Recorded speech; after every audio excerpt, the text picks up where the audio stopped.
Welcome to the channel, and if you're new, thanks for stopping by. What I have for you today is I have a fascinating newspaper article from 1930s. Now, I find this newspaper article fascinating because it tells you what the people at that time thought these creatures were, and it also lets you know how many of these encounters happen in this one localized area.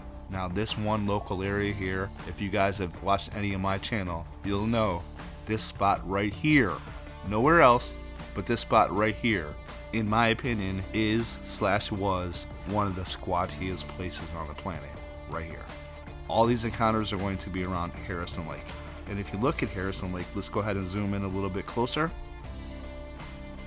Look at all the valleys and all the mountains through all the way through up through here.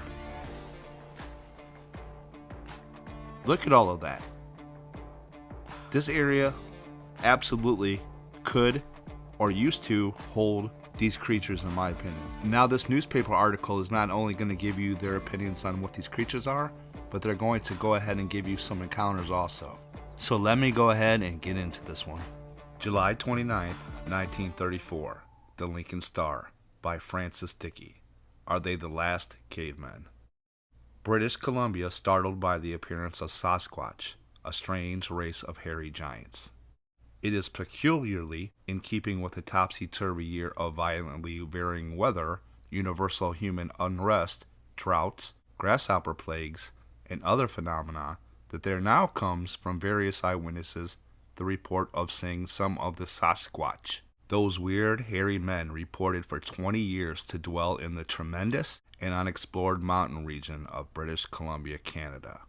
Their reported return is particularly in keeping with this unusual year, as remarkable for the number of appearances of various startling monsters sighted from Scotland to the Caribbean, from the Pacific to the Mediterranean, the reality of which is affirmed by scores of eyewitnesses. Moreover, the statements of some of these people, insofar as curious denizens of the oceans are concerned, have been borne out, for within a short time of each other, at a dozen places on the European coast, the remains of incredible monsters of the deep have been cast up.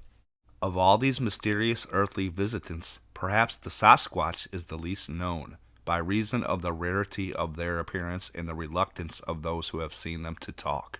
The existence of a troglodyte race inhabiting the mountains of British Columbia and many of the vast caves is a tribal legend among the Chehalis Indians and those of the Squaw Reservation near Chilliwack in the Harrison Lake District, about 100 miles east of Vancouver. Among the Indians, the race has been known for centuries by the name Sasquatch, or hairy men. But reports of these creatures being seen frequently at various times over a period of the last 20 years, and more frequently in recent weeks, have caused a number of people to raise the question if these strange creatures may not be more than an Indian legend of the past, and that some of this race of cavern dwellers are still living in the unexplored vastness of British Columbia. The repeated reports of eyewitnesses of seeing one or more of the huge hairy men in recent years, and more particularly in the last month, and the mounting number of the reports of eyewitnesses now seem to point strongly that the old tribal legend, long contemptuously flouted by the white man, is true, and that at least a few of these mysterious race may still inhabit the solitudes nearby where once they were numerous. The possibility of this is further borne out when it is recalled that the remains of a giant race of men recently have been unearthed in the mountainous region of Mexico.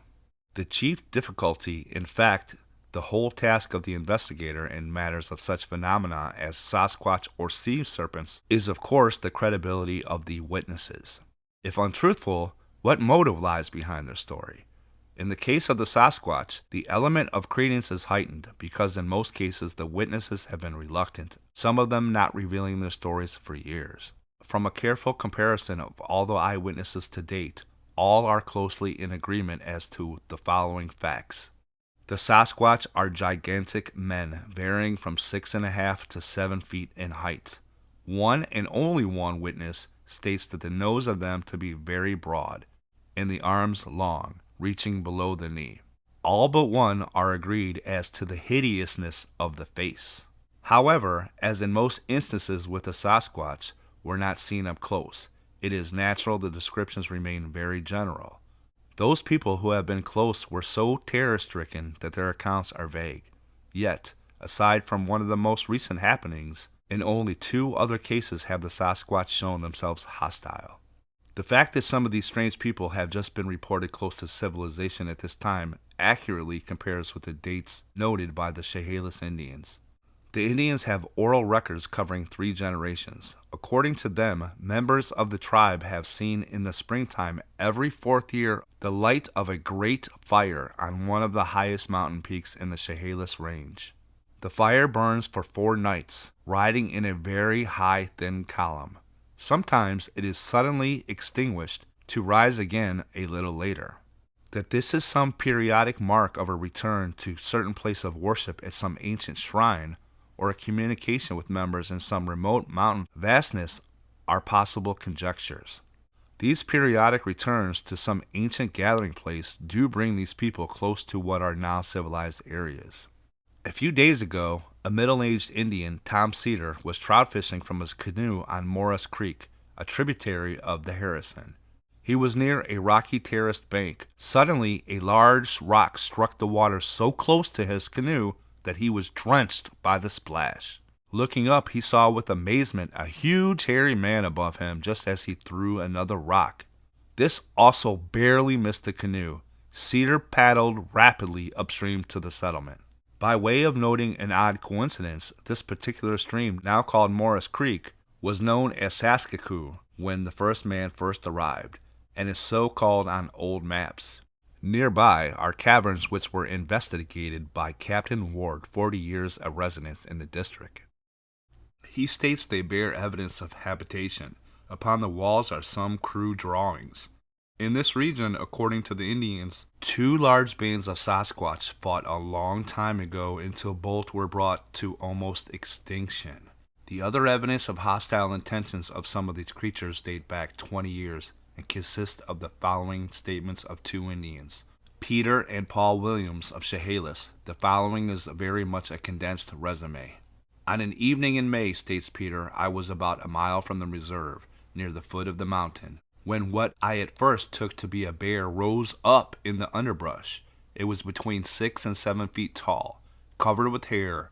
I turned and ran through the underbrush to my dugout. The hairy man came after me. I paddled across the stream, which is not very deep, and the man waded after. I reached the house where my wife and child were inside. I bolted the door. Presently, the hairy man arrived. It was growing dark. He prowled around, grunting and growling, but after a little while went away. About the same time, Paul was chased from the creek where he was fishing, but the giant did not run after him very far, and apparently the action was only to drive the man away to get the fish he had taken. On another occasion in the next year, Peter and another man came upon 2 giants so close as to distinguish a man and a woman. Though the Indians ran, they were not pursued. Charlie Victor, now living in Chilliwack, relates that he and a little group of companions, while bathing in a mountain lake near Yale, suddenly looked up to see a huge man, naked and hairy, looking down upon them from among the trees. His big eyes looked very kind, and I was about to speak to him when he drew back into the trees, related Charlie. Here we have the only witness who gives a favorable reaction to the sight of the mysterious race. This took place many years ago, and at a point about 100 miles from where the majority of the Sasquatch have been reported seen in recent times. The next account, of which any fully recorded evidence is now to be seen, deals with September 1927. Near the little mountain town of Agassiz, which is very near the points at which all the other Sasquatch have been reported. A party of hop pickers were picnicking there. On their way, a man named Herbert Point and a girl, Adeline August, were walking when they saw a strange creature approaching. He was twice as big as the average man, with arms so long they nearly touched the ground, and his nose seemed spread all over his face. His body was covered with hair like an animal. He stopped within 50 feet of us. We ran away as fast as we could. Within recent weeks, Emma Paul and Millie Saul, 2 other members of the Chehalis Reserve, saw one of the Sasquatch near their home on the fringe of the woods. Several nights later, he was heard prowling around the home of Millie Saul, and one rubbed his hand over the window frame. To date, the last report was from Harrison Mills, a small hamlet on the Harrison River. The woman, on hearing a humming noise, looked up to see a big man covered with hair on the edge of the clearing. She was frightened. Taking a step backwards, she fell into one of the half-full laundry tubs at which she had been working. When she extricated herself and looked again, the man had disappeared. Such, in brief, are the legendary and eyewitness stories regarding the Sasquatch. The scientific board connected with the Museum of Vancouver is skeptical regarding the existence of any such remnant of a race that once might have roamed the forested regions. An objection that the climate is too rigorous for a naked race, no matter how hairy, might be answered by pointing to the Fengians, who live in a much more inhospitable one. The eyewitness reports have always been reluctantly given. There may be many more. The chief objection among the natives to telling white inquirers is fear of ridicule. This sensitiveness is much stronger among natives than whites.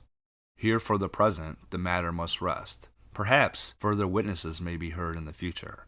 Remembering, however, in judging the possibilities of the existence of the Sasquatch, how many people have seen sea serpents, and that remains of strange creatures have been recently washed on various shores.